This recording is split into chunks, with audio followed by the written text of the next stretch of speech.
Hey, this is Scott from Scott Shot Media. Today is Sunday, November 8th, and this is what is happening on the mountain. A little different report today. I'm just going to give you a quick update on current conditions specific to the weather, and then I thought it would be good just to briefly talk about some weather safety. A lot of posts yesterday, a lot of posts this morning from people who are either part timers or new to the mountain. Maybe even be a good refresher for those of us who've been up here for a while, it being the first winter storm of many to come, hopefully, this year. And we've dealt with some issues that we should not cause us too much heartache, but it seems like it has, including power outages and road conditions and things like that. So let's just give you a quick update of what is going on right now. Roads are looking relatively decent for Sunday morning after the storm. Um, we're not quite done yet. It's flurries off and on expected to through tonight, so there might be some more incidents to report. There is nothing currently as far as traffic accidents or closures, anything like that, reported on the mountain. But you can see from yesterday or uh, the archive incidents that there were a couple of accidents reported last night and yesterday, but nothing ongoing today. So this is what it looks like um, currently. Not a whole lot of CHP incidents, but you'll see as the map refreshes that this is Caltrans's quick map. If you don't have this app, if you're not using this website, I would highly recommend it. It shows lots of important information, including where chain control is. Now, there's a little bit of a lag. It's not updated, real time. There's data has to be inputted, and so this will change. But one way you can tell what the current changes are is look at the traffic leading up to it. So if there's, in reality, if chain control is right here coming up the 18, this looks like it might be at Lake Gregory right now, but look at all the traffic leading up to it. So I wouldn't be too surprised if either chain control isn't down here at Panorama Point, or if the conditions between chain control and Panorama Point are such that it might still be considered R2. So just look at the real time traffic information, and you might have a better idea of A, where chain control is at, and B, um, what the road conditions are like. And this is specifically for Caltrans and not for county roads. But there is a lot of useful information on here. One of the questions that came up frequently was, where are the snow plows out? And this feature, although I have it active right now, isn't showing any snow plows. That does not mean the snow plows aren't out. And it's not a real time indication of whether or not a road has been plowed or if it's going to be plowed. So speaking specifically for Caltrans, just look at the Caltrans map, and whether a plow is out or not, if you see all the slow moving traffic and chain control, it's probably going to be R2 uh, conditions, hopefully not R3. And we'll go over what those different things mean. But definitely, uh, regardless of what what people are posting, even regardless of what Caltrans is posting, if the traffic is moving slowly, it probably is a hazardous travel condition. So come to this app, open up this website. It's called Quick Map by Caltrans, and it'll give you a lot of valuable information about road conditions, state highway conditions. So there you go. A lot more accurate than simply just asking randomly on Facebook. You can look over here in Big Bear, a lot of red lines. That means there's a lot of heavy traffic, probably weather related. And as people are leaving Big Bear, um, driving really slow because the conditions warrant that. So uh, let's talk power outages real quick. This morning there were about 1,300 customers without power. Apparently, it has all been restored. So as we refresh the map and we zoom out, I don't see any current Edison, and this is just for SoCal Edison. Edison reported outages. Here's another great website. It's Southern California Edison's outage map. And if there was an outage, let's just say this one is down the hill. Let's say if this was up on the mountain, it would tell you what's going on. Why is there an outage? When was it last updated? how many people are affected by it, or at least how many customers, and when they expect it to be restored and why. So in this particular case, this is off the mountain, but for some unknown reason and an unknown time of repair, weather conditions is affecting 13 customers over here in the San Bernardino area, and actually, yeah, over here in Del Rosa. So that's Southern California Edison's outage map. Now, people are asking, with all this work that Edison has been doing for the last couple of years, they've been trimming trees, they've been replacing power lines. Why are we still seeing outages? And that's a fair question. But in the answer, not to sound defensive or to take one side or another, but just maybe shedding some light on it is this is an early season storm. It was accompanied with some high winds and with some lightning and thunder. So at one point we had almost 15,000 customers on the mountain without power as the storm rolled in. And some of those customers just got their power back this morning. So that is absolutely understandable, that the frustration that came along with it. But that doesn't mean that any of the work that Edison did before um, wasn't necessary. In fact, if they didn't do the work, there's a really good chance that a lot of us would still be without power right now as a storm. If you remember last year, Thanksgiving, that was a similar situation, although a lot more snow. It was early season. A lot of the trees hadn't lost their leaves yet. There was a lot of wind. So even though the tree branches, from a fire safety standpoint, have been trimmed away from the power lines, that doesn't mean that whole trees aren't falling down. That doesn't mean larger limbs aren't falling down.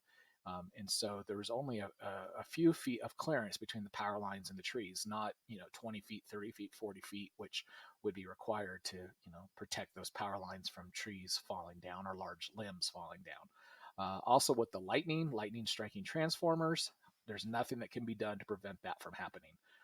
So with the lightning, the high winds, and the heavy rains and snowfall, that's typically why we see these large scale outages. So the best solution to this, of course, is just to be prepared.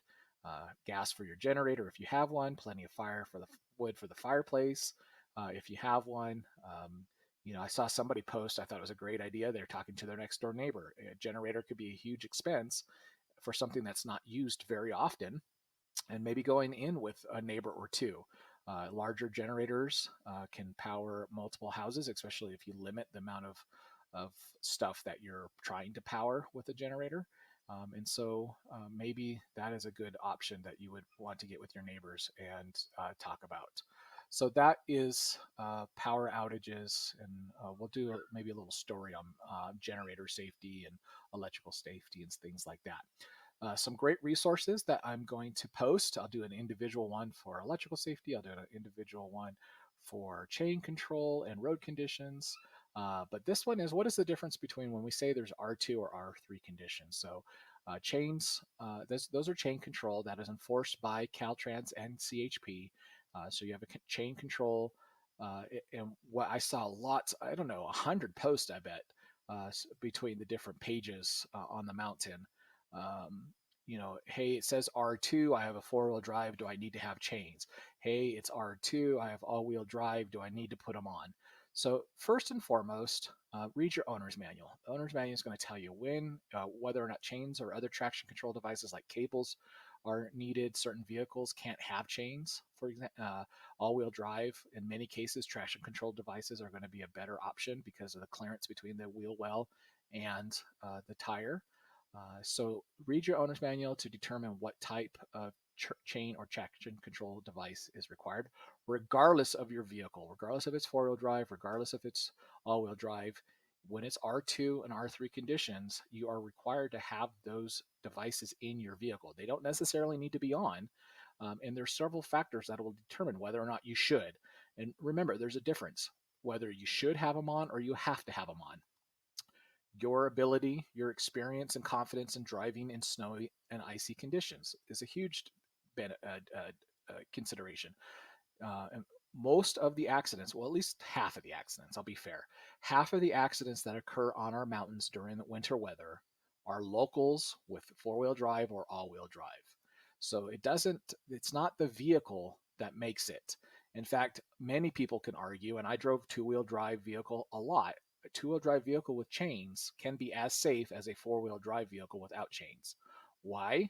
One, it's the experience of the driver, knowing the limitations and abilities of your vehicle, and then also your tire conditions. A lot of accidents that we see with four-wheel drives and all-wheel drives, with or without chains on, uh, involved poor tire tread or the wrong tires for the mountains. So, in order for you to be a four-wheel drive or an all-wheel drive, in order to not have to put your traction control chains on, it has to be mud and snow tires or all-season tires. And of course, we don't allow studded tires in California. I'm not 100% sure why. I think part of it is the condition of the road. But um, so we'll do maybe a more detailed